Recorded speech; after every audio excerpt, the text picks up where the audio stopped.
Ready. आपला देश व पर्यायाने महाराष्ट्र राज्य स्वातंत्र्यानंतरच्या काळातील एक अतिशय बिकट आर्थिक संकटाच्या परिस्थितीतून जात आहे. अन्नधान्याची टंचाई, जीवनावश्यक वस्तूंचा तुटवडा, चलनफुगवटा व त्यातून वाढत जाणारी महागाई यामुळे लोकांचे जीवन बेजार झाले आहे. अशा बिकट परिस्थितीचा फायदा समाजविरोधी प्रवृत्ती चटकन उचलतात. अशा परिस्थितीत राज्य सरकार काय करते आहे असा प्रश्न विचारला जाणे स्वाभाविक आहे. कुणा एका घटकावर निर्माण झालेल्या परिस्थितीची जबाबदारी टाकून आपणास मोकळे होता येणार नाही, तर तिचा साकल्याने विचार करून आपापली जबाबदारी पार पाडण्याचा प्रयत्न निर्धाराने केल्यानेच सध्याच्या परिस्थितीतून बाहेर पडणे शक्य होणार आहे. अन्नधान्य व इतर शेतमालाच्या निर्मितीच्या कार्यक्रमावर गेली 3 वर्षे अवर्षणाच्या परिस्थितीमुळे प्रतिकूल परिणाम झाला. तथापि यंदाच्या वर्षी दुष्काळातून बाहेर आलेल्या शेतकऱ्यांनी प्रयत्नाची पराकाष्ठा केल्यामुळे चांगले पीक हाती येण्याचा संभव होता.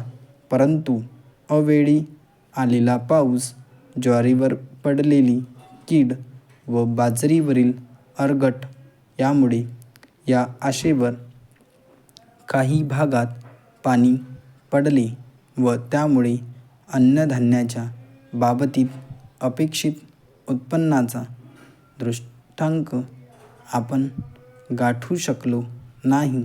असे असूनही अन्नधान्याची वसुली करण्याबाबत शासनाने खंबीर पावले उचलली. त्याचा परिणाम म्हणून आतापर्यंत झालेली धान्य वसुली समाधानकारक असून ज्या शेतकऱ्यांकडे आपण अद्याप वसुली राहिली आहे त्यांच्याकडून ती निर्धाराने करण्याचे शासनाने ठरवले आहे व त्यासाठी आवश्यक असणारी सर्व उपाययोजना चालू आहे. गहू व इतर रब्बी पिके यांचे उत्पन्न समाधानकारक येईल असे आज दिसत आहे व त्यांच्या वसुलीचा कार्यक्रमही यशस्वी होईल अशी आशा वाटते.